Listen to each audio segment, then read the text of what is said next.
It was a quiet afternoon when the boy left school, just like he always did.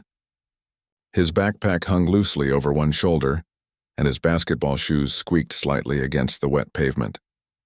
The day had been long, but practice had gone well. He had scored 2 3-pointers during drills, and his coach had clapped him on the shoulder, saying he was improving. That alone made him smile to himself as he walked home. The air smelled of rain, the kind that leaves a soft chill in the air but not enough to soak you through. He pulled his gray hoodie up to cover his head and slipped one earbud in, letting a slow song play.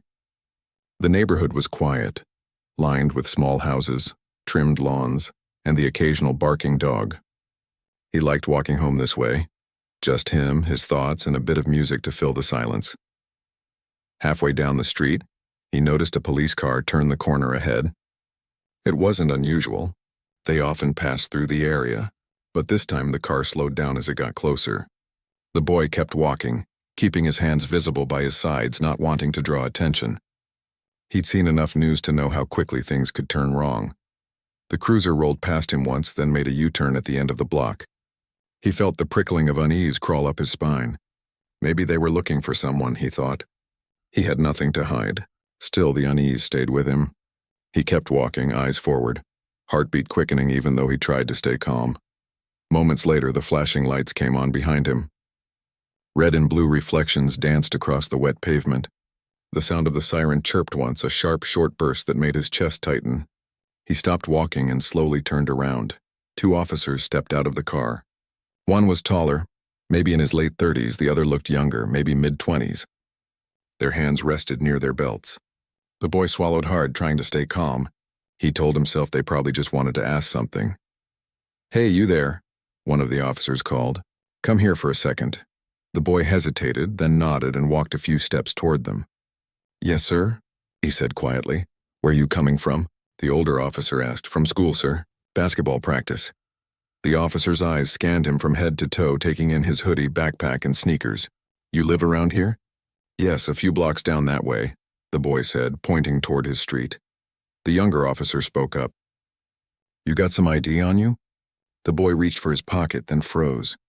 He realized he didn't have his wallet. It was sitting on his desk at home. He'd forgotten it that morning in a rush. "No, sir," he said, his voice small. "I left it at home. I can give you my address if you want." The older officer frowned slightly. "What's your name?" He told them, trying to sound calm, but he could feel his throat tightening. The younger officer glanced at his partner, then at the radio on his shoulder. "You match the description of someone we're looking for," he said. The boy blinked, confused. "I don't understand. I just came from practice." The older officer tilted his head slightly. "We got a call about someone acting suspicious around here. Hood up, walking alone. You understand why that might look strange, right?" The boy didn't know what to say. He wanted to explain that he lived there, that his hoodie was up because it was raining, that he wasn't doing anything wrong. But he'd seen videos, people trying to explain themselves, voices rising, hands moving too quickly, and how badly it could end. So he kept his voice low. "I understand, sir, but I didn't do anything." The younger officer's hand moved closer to his holster. "Then you won't mind if we check your bag?" The boy felt panic rise in his chest. "It's just my clothes and shoes," he said quickly. I can open it." He slowly slipped the bag off his shoulder and unzipped it, showing them the rolled-up jersey, a pair of sneakers, and his water bottle. The officers looked inside, found nothing unusual, but didn't step back. "All right," the older one said. "What's your address again?" He gave it to them. They exchanged looks again. It was clear they didn't quite believe him. The rain started to come down a little harder, drops tapping against the hood of his sweatshirt. His heart was beating so loudly he could barely hear the music still playing faintly in his ear. One of the officers spoke into his radio, describing him and giving the address he'd said. The boy stood still, not wanting to make a wrong move. His hands were slightly shaking, not from cold but from fear. He didn't know what would happen next. After what felt like forever, the radio crackled with a response. The officer didn't say what he heard, just nodded slightly. Then he looked at the boy again. "Mind waiting here while we confirm something?" Yes, sir," he said quietly. He wasn't sure he had a choice. The younger officer started walking around him slowly, as if studying him from every angle. You sure you're coming from practice? He asked again, suspicion heavy in his voice. Yes, sir, the boy repeated. My coach can tell you. The officer scoffed softly, shaking his head. We'll see. A car drove by slowly on the other side of the street. The driver looked at the scene, then kept going. The boy wished someone he knew would walk by. Someone who could vouch for him. But the street was empty except for him and the two officers. He could feel his palms sweating. The rain had darkened the pavement beneath his shoes. He wanted to go home, to sit at the kitchen table and eat dinner with his mom. He thought about how she always told him to stay calm, to be respectful, to never make sudden moves. She worked in law enforcement. She'd told him more than once that things could get dangerous for people who looked like him, even when they did nothing wrong. He hadn't really understood what she meant until that moment. The older officer asked again, You said your mom's home right now? Yes, sir. What does she do? The boy hesitated. She works in law enforcement, he said quietly. The officers exchanged another glance but said nothing. The rain was falling steadily now. All right, the older one finally said. We're just waiting on confirmation. Don't move, all right? Yes, sir. He stood there, still as a statue. His legs ached from standing, but he didn't dare shift his weight. The flashing lights reflected in puddles near his feet, creating red and blue ripples that seemed to move with his heartbeat. Every second stretched longer than it should have. His mind ran in circles. What if they took him in? What if something happened before his mom found out? What if they didn't believe him at all?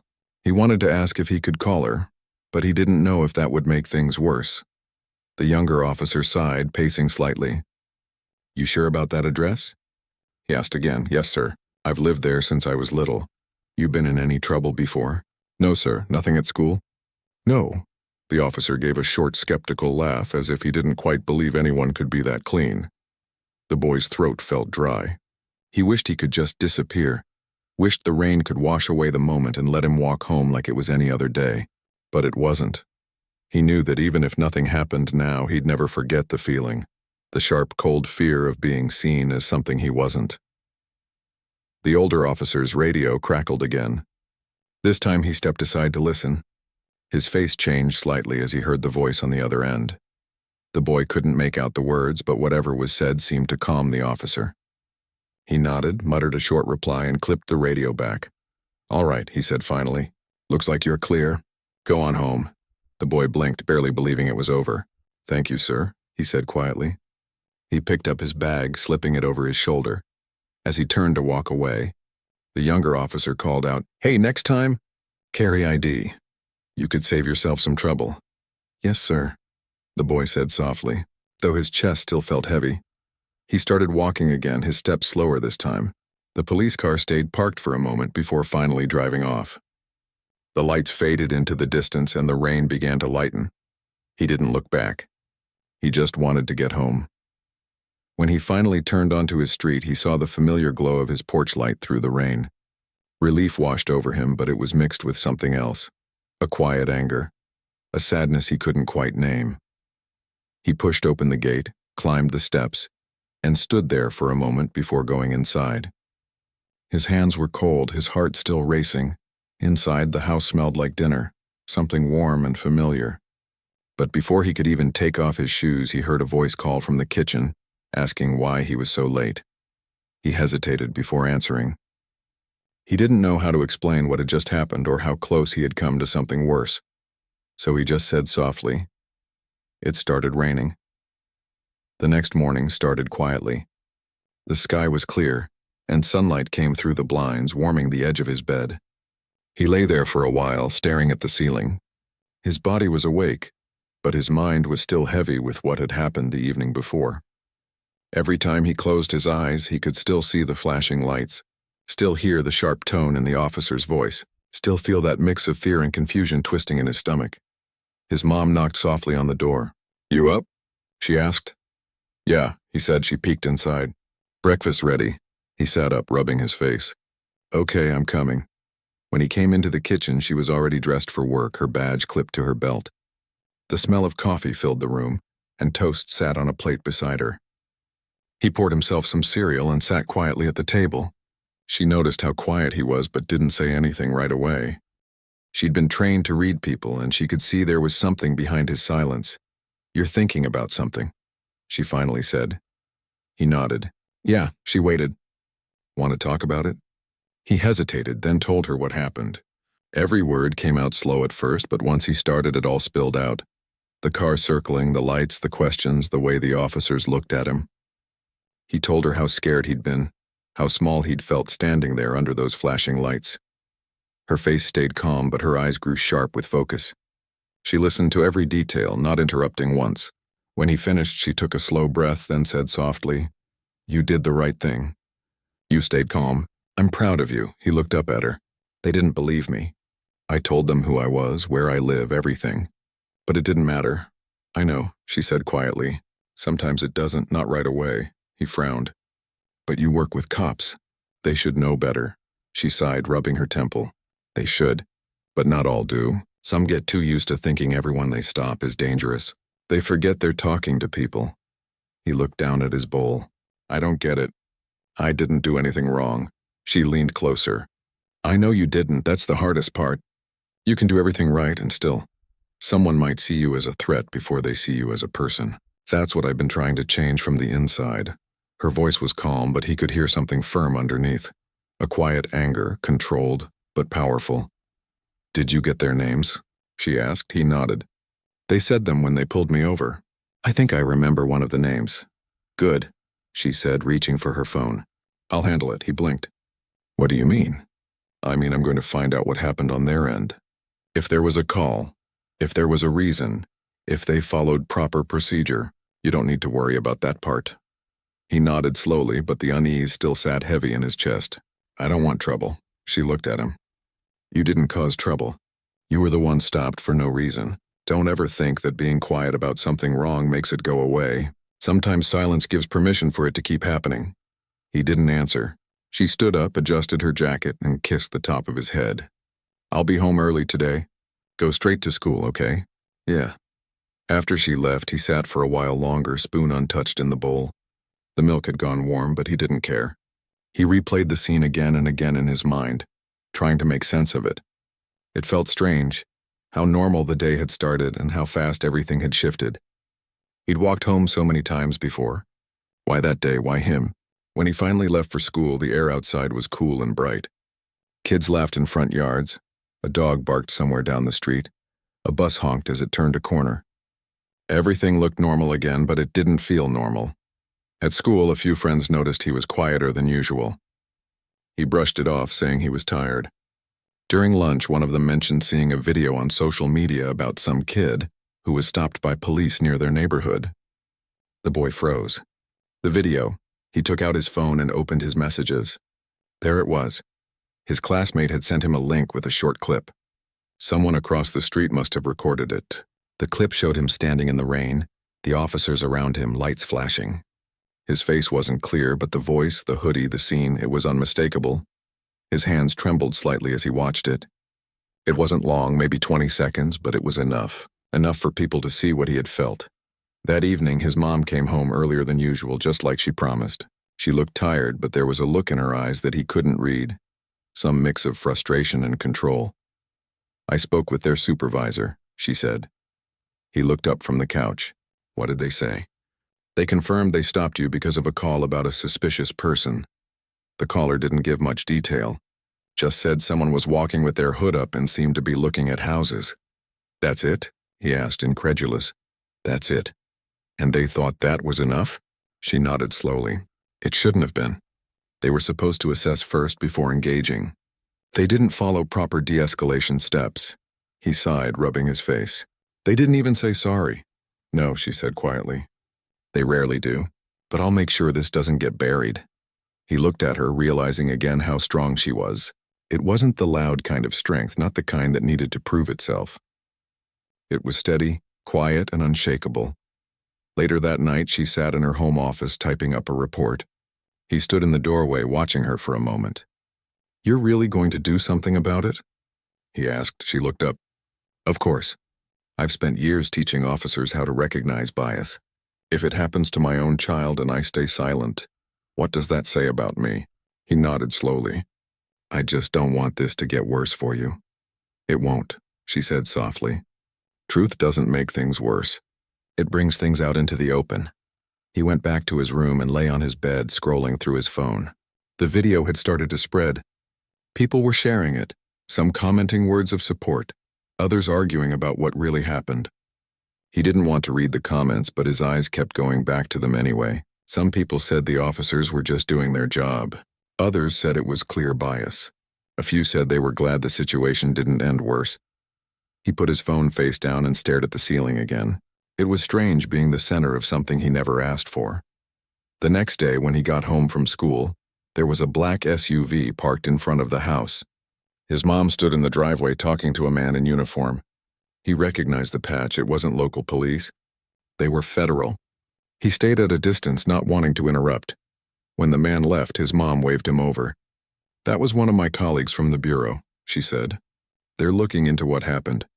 Not just for you, but to review how the local department handled the call." He nodded, not sure what to say. "You think they'll actually do something?" "They will," she said. "I'll make sure of it." He didn't know exactly how she'd do that, but the certainty in her voice was enough. For the first time since it happened, he felt a small sense of relief. That night, they ate dinner together at the table. It was quiet, but not the heavy kind of quiet. It was thoughtful. His mom asked about school, his team, and his upcoming game. He told her things were fine. She smiled faintly, but her eyes carried a different story. A mix of pride and pain only a mother could understand. Before going to bed, he stood by his window, looking out at the street where it had all happened. It looked so calm, so ordinary. You'd never know what had taken place there. A car drove by, headlights gliding across the pavement. A neighbor walked their dog. Everything was just as it had always been, yet nothing felt the same. He took a deep breath and let it out slowly. Maybe tomorrow would be better. Maybe things would start to feel normal again. But deep down, he knew something had changed. Not just in how he saw the world, but in how he understood his mother too. She wasn't just the woman who made sure he got to school on time, who reminded him to do his homework, who stayed up when he was sick. She was someone who stood up, who fought for what was right even when it was hard. And somewhere inside he realized that the strength she carried, he had it too. He just hadn't known it yet. He turned off the light and lay down, pulling the blanket over himself. Outside, a soft wind rustled through the trees, brushing against the window. He closed his eyes, letting the sound calm him. Tomorrow would come and he would face it step by step, just like his mother always had. The next few days passed slowly. At school, everyone was still talking about the video. Some kids whispered about it in the hallways, others asked questions he didn't want to answer. Every time he thought people would forget, someone new would bring it up again. He tried to act normal, but he could feel the stares. Some kids looked at him with sympathy, some with curiosity. It wasn't the kind of attention he wanted. He just wanted things to go back to how they were before that night. His mom had been busier than usual. She was constantly on the phone, talking to people at her office, filing reports and sending emails. When he asked if anything new had happened, she told him only what he needed to know, that the investigation was moving forward, and that the officers involved had been questioned. Even though she stayed calm, he could tell it was weighing on her. Sometimes late at night, he could hear her pacing in her room or typing quietly on her laptop, long after he'd gone to bed. Then one Friday afternoon, everything took another turn. It started just like any other day. He stayed after school for basketball practice and left around sunset. The air was cool, the sky painted in shades of orange and purple. He felt better than he had in days. His shots had been good. His coach had praised his effort, and for a moment, he'd managed to forget everything that had happened. He started his walk home, bouncing a small rubber ball against the pavement as he went. The rhythm of it made him feel relaxed. But as he reached the same stretch of street where the last incident had happened, something inside him tensed. He slowed his steps and looked around. A car turned the corner. This time it wasn't just any car. It was another police cruiser. He stopped bouncing the ball. The car slowed as it passed him, and he felt his stomach tighten. He tried to tell himself it was just a coincidence, but the car stopped. The lights came on. For a second, he thought maybe it wasn't for him. But then one of the doors opened. "Hey, you there?" a voice called out. He froze. The voice came again, sharper this time. "Stop where you are." He turned slowly, heart racing. Two officers stepped out. Different ones this time, but their body language felt the same. alert, suspicious, on edge. He raised his hands halfway. "I didn't do anything," he said quickly. One of them walked closer. "You were seen near the shopping plaza." "We got a report," he blinked. "I was just walking home from school." "Mind telling us what's in the bag?" "It's my uniform," he said. The other officer glanced at the first. "Go ahead and show us." He swallowed hard and lowered the bag carefully, opening it slowly so they could see the jersey and shoes. The younger officer peered inside and nodded slightly, but didn't relax. "Can we see your ID?" He hesitated, remembering the last time. "It's at home," he said softly. "It's just a few blocks away," the officer sighed. "You kids always say that." "I'm telling the truth," he said. The taller officer stepped forward. "Let's just make sure, all right?" "Hands on your head," his chest tightened. "Please, I didn't do what I said," the officer interrupted. He lifted his hands slowly. His voice trembled, but he did what he was told. Cars passed by slowly, some drivers glancing over. He could feel every eye on him. The younger officer spoke into his radio, describing him and mentioning a possible match with a report. The taller one circled behind him, checking his bag again even though he'd already seen what was inside. He wanted to scream that he wasn't the person they were looking for. He wanted to run home and tell his mom this was happening again, but his legs wouldn't move. Just then, another car approached from the other direction. He didn't pay much attention at first, but when it slowed down, he recognized it instantly. It was his mother's car. She was supposed to be working late. The car stopped a few feet away. The door opened quickly and she stepped out, her eyes locking on the scene in front of her. In that moment, everything changed. She didn't shout. She didn't panic. She walked toward them with purpose, each step steady, controlled. The officers turned, surprised. "Ma'am, please stay back," one of them said. But she kept walking, pulling out something from her jacket pocket, a small leather badge holder. She flipped it open with practiced precision. Her voice was calm but firm. "Special agent with the Federal Bureau of Investigation." "That's my son." The officers froze. The younger one blinked, taking a step back. The taller one's mouth opened slightly, words failing him. She stopped just in front of them, eyes steady. "I suggest you tell me what's going on here." The taller officer cleared his throat. We received a report about a suspect matching his description near the plaza." "Matching his description," she repeated, her tone sharp. "And what exactly was that description?" The officer hesitated. "Young male, hoodie, carrying a bag." She stared at him. "That's half the students in this city on a Friday afternoon." Neither of them spoke. The silence was heavy. She looked at her son, who still stood frozen, hands on his head. "Put your hands down," she said softly. He lowered them slowly, relief washing over him but still mixed with disbelief. She turned back to the officers. "Did you ask for identification?" "Yes, ma'am. He said he didn't have it." "Did you verify his address? His name? Did you run a check before detaining him on the street?" They exchanged uneasy looks. "We were about to, ma'am." Her expression didn't change, but her eyes burned with quiet authority. "No, you were not. You were escalating. There's a difference." The younger officer shifted uncomfortably. "Ma'am, we didn't know that he was my son," she finished for him. "Would it have made a difference if you did?" Neither officer answered. She exhaled slowly, trying to hold back her frustration. "You've already been briefed on what happened last week in this neighborhood. You knew there was a review in progress. And yet here we are again. Another unnecessary stop, another poor judgment call." The taller officer looked down at the ground. "We didn't mean any harm." She studied him for a moment, then said, "Intent doesn't erase impact. Remember that." Her son watched quietly. He had never seen her like this before. Not angry, but powerful in a way that made everyone else stop and listen. The officers, who moments ago had full control, now looked unsure of what to do. She reached into her bag and took out her phone. "I'll need your badge numbers and names," she said. "I'll be contacting your supervisor." The officers hesitated, then gave them. She typed them in calmly, every movement deliberate. "You can go," she said when she was done. "I'll handle this." They nodded awkwardly and retreated to their car. As they drove off, she turned to her son. He stood there quietly, his breathing still uneven. "You okay?" she asked softly. He nodded, but his eyes were glossy. "Yeah, I think so." She placed a hand on his shoulder. "You don't have to be strong right now," she said. "You're allowed to feel what you feel." He took a shaky breath. "Why does this keep happening?" She sighed. "Because some people still see what they expect to see, not what's in front of them. That's why I do what I do, to change that, one person at a time." He nodded slowly. "They were scared of you." "No," she said gently. "They were scared of being wrong." They stood there for a moment in silence, the sound of passing cars filling the air. The sun had nearly set and the first streetlights flickered on. "Let's go home," she said softly. They walked side by side, the evening air cool around them. He glanced at her as they walked, the calm set of her jaw, the steady rhythm of her steps.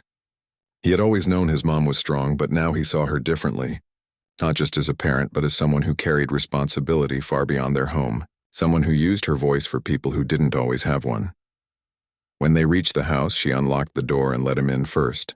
He set his bag down and sank into the couch. She closed the door, leaned against it for a moment, and finally let out a long breath. "I'm sorry you had to go through that again," she said quietly. He shook his head. "You were there. That's what matters." She smiled faintly and sat beside him. "I always will be." The quiet filled the room again, but it was a different kind of quiet this time. A safe one. He looked at her, then said softly, "When you showed them your badge, they stopped right away." She nodded. "That badge doesn't make me better than anyone else. It just reminds them of their responsibility. But it shouldn't take a badge for someone to be treated with respect." He thought about that for a long moment. "You think they'll learn from this?" "I'll make sure they do," she said, her tone steady.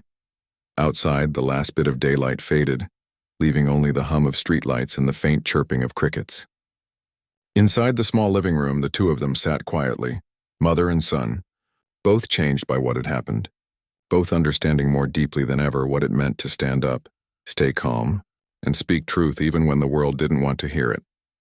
The police officers stood frozen for a few long seconds, unable to form a single word. The sound of the mother's firm voice hung in the air, heavy with authority. Her son stood between them, still breathing hard, his eyes wide with confusion. Everything had happened so fast. 1 minute he was surrounded by officers, and now his mother was standing there, badge in hand, commanding the entire scene. One of the officers finally spoke, his tone uneasy. "Ma'am, we were just following procedure." She took a slow step forward, keeping her eyes locked on them. "Procedure?" she asked softly, but there was steel in her voice. "You handcuff a teenager for walking home from school and you call that procedure?" The officers exchanged looks, realizing how serious the situation had become. People around had their phones up, recording everything. The flashing lights from the patrol car painted the wet pavement in red and blue. The drizzle hadn't stopped.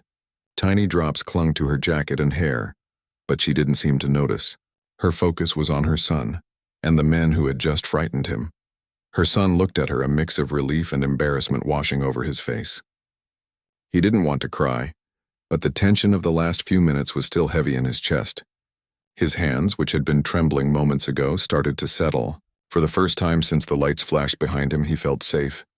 The mother showed her badge clearly. "I'm with the Bureau," she said, her tone sharp now. "And I train officers on de-escalation and bias awareness.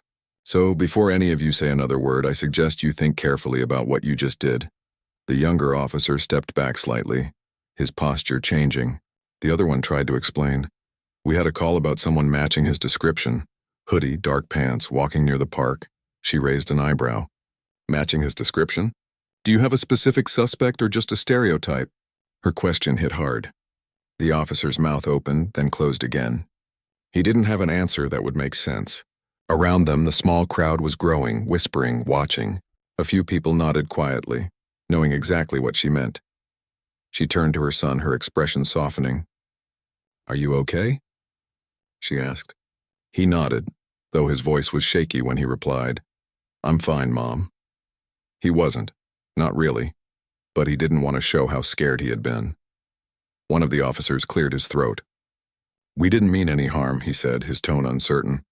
"We were just doing our job." She looked directly at him. "Your job is to protect people, not terrify them. This is a child. He's my child. And if I hadn't shown up, what would have happened then?" Her words were quiet but powerful. Even the neighbors standing nearby could feel the weight of them. The officers didn't answer. They both knew there was nothing they could say that would undo the image of a boy being handcuffed in front of his own home for no reason. The mother took out her phone and began recording as well. "State your names and badge numbers," she said firmly. "And I want to see the body cam footage from this stop."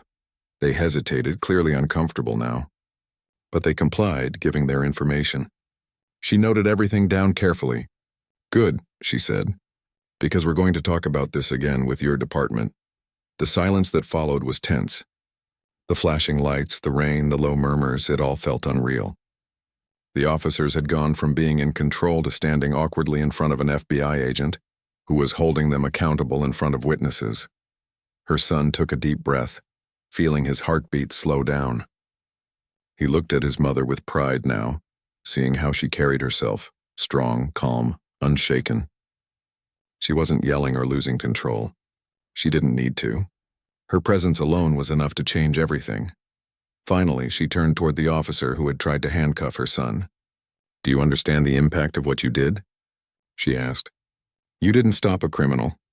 You traumatized a teenager who did nothing wrong. You could have changed his life in a way that no apology could fix." The man nodded slowly, guilt visible on his face. I understand," he said quietly. "I hope you do," she replied. "Because one day, if you're lucky, you'll realize the difference between protecting people and profiling them." Her son reached for her hand, and she squeezed it gently, grounding him. "Let's go," she said softly. They turned to leave, but before walking away, she stopped and looked back at the officers. "You should take a good look at yourselves. You froze when you saw me because you realized I have authority, but he deserves that same respect even when I'm not here. He's a citizen. He's a child, and his life matters." With that, she led her son toward their car. The crowd slowly dispersed, some people clapping quietly, others shaking their heads. The officers stood by their cruiser staring at the ground, knowing that what just happened would follow them long after the lights were turned off. Inside the car, the silence was thick. Her son stared out the window, watching the rain slide down the glass. "Mom," he finally said, "I thought they were going to take me." She looked at him, her heart aching. "I know," she said softly. "I thought that too for a second. But you handled yourself well. You stayed calm." He swallowed hard. "I tried. But I didn't do anything wrong." "Why did they think I did?" She exhaled slowly. "Sometimes people see what they expect to see, not what's really there," she explained. "That's what I fight against every day at work. It's why I train officers to think before they act, but clearly some still don't get it." He nodded, trying to process her words. The fear was fading, replaced by confusion and frustration. "If you weren't there," he started, but his voice trailed off. She reached over and put her hand on his shoulder. "That's exactly why I need to keep doing what I do," she said. "No parent should have to save their child from the very people who are supposed to protect them." When they arrived home, she went straight to her office and started writing everything down. Time, location, names, every detail she could remember. Her son sat on the couch, scrolling through his phone, watching the videos people had already posted online. The clip was spreading quickly. Comments were flooding in, some supportive, some angry, many shocked. People couldn't believe how quickly things had turned, or how her presence had changed the entire dynamic in seconds. Her phone began to ring. It was a colleague from the bureau. They had already seen the video. "Are you okay?" they asked. "We just saw what happened." "I'm fine," she replied. "But this needs to be addressed. That department needs retraining, and they need it now." Her colleague agreed. They discussed protocols, public response, and the importance of using this moment to bring real change. For her, this wasn't just personal, it was a call to action. Later that night, she checked on her son again. He was quieter than usual, sitting by the window, lost in thought. "You're not sleeping?" she asked. He shook his head. "It just keeps playing in my head." The lights, the yelling. She sat beside him. "It'll take time," she said gently. "But you're safe now. And you're not alone. What happened wasn't your fault." He looked at her, searching her face. "How do you stay so calm, Mom?" "I saw your eyes back there. You were angry, but you didn't lose control." She smiled faintly. "Because anger can make people stop listening. But calm makes them face the truth. When you control your voice, you control the room." He nodded, understanding slowly. She reached over and hugged him, holding him close. "You're strong," she whispered. "And I'm proud of you. Don't let this moment make you afraid." Let it make you aware. Let it teach you who you are and how powerful you can be when you stand tall. Outside, the rain had stopped. The night was quiet, but inside that home there was a fire burning. A quiet determination in both of them. She knew that this wouldn't be the end of the story. The footage, the reports, the conversations, it was all just beginning. But for now, what mattered most was that her son was safe, and that she had reminded the world. Sometimes all it takes is one person with courage to make others see clearly. And for her son, that night changed everything. He had seen fear, he had seen injustice, but he had also seen what real strength looked like. It wasn't in the flashing lights or the loud voices. It was in his mother's steady hand, her calm words, and the truth that no badge or authority could ever outweigh the power of doing what's right. The days after the incident passed in a strange mixture of quiet and tension. Life at home returned to its normal rhythm, schoolwork, basketball practice, family dinners, but nothing truly felt the same.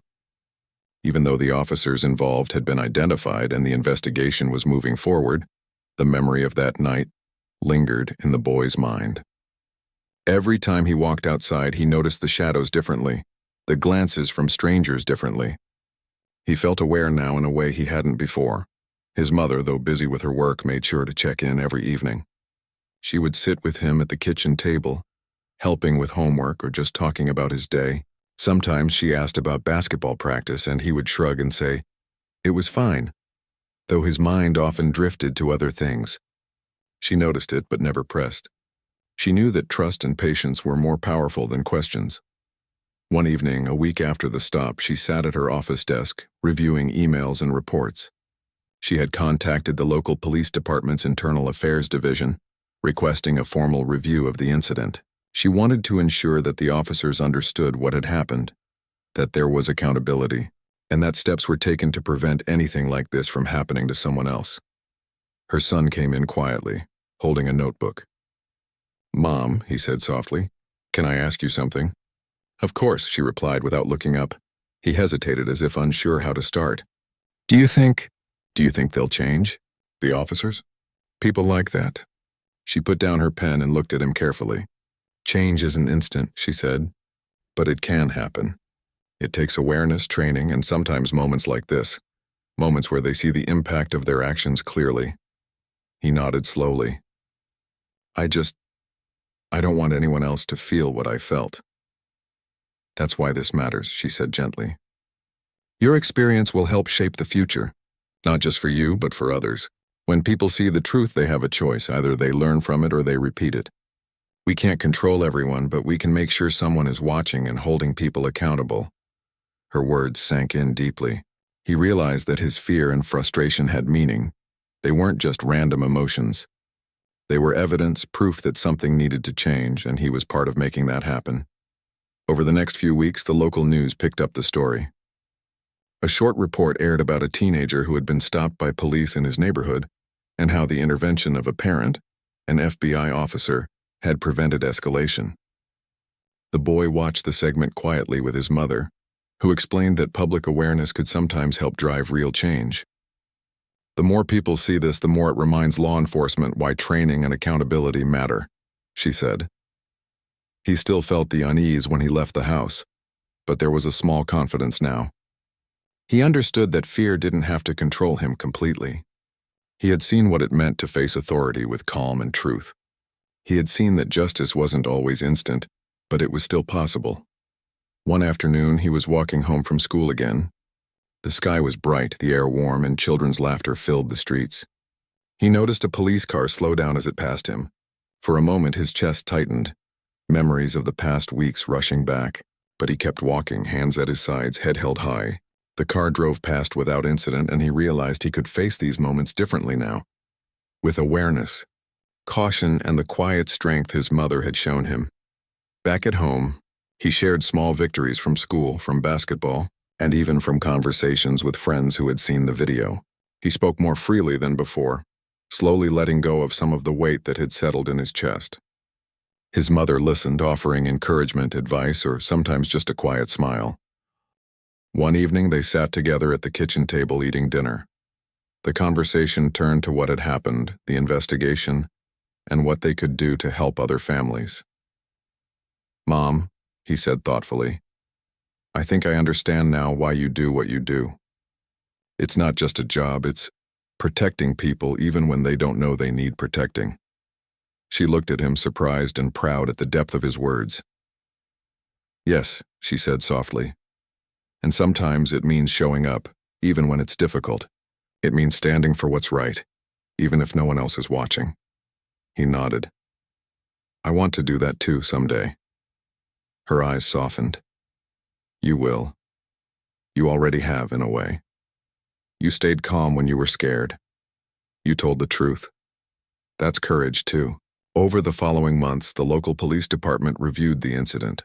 Officers underwent additional training, and the department issued a statement emphasizing the importance of proper procedure and fair treatment. For the boy, seeing this progress was reassuring. He realized that speaking up, having someone advocate for him and documenting the incident had made a difference. It wasn't just a personal victory. It was a small step toward a larger change in the system. School returned to its regular rhythm. Basketball practice, homework, and chores filled his days. He still carried the memory of those flashing lights and the fear of that night, but it had transformed into something else. Awareness. Awareness of how quickly situations could escalate. Awareness of the power of calm and truth, and awareness of the responsibility that came with standing up for oneself and others. One afternoon, while shooting hoops alone in the driveway, he thought about that moment again. The officers, the fear, his mother's presence. He realized that fear was only temporary. Courage, on the other hand, could be permanent if nurtured. He smiled faintly to himself. He had learned something that night no one could take away from him.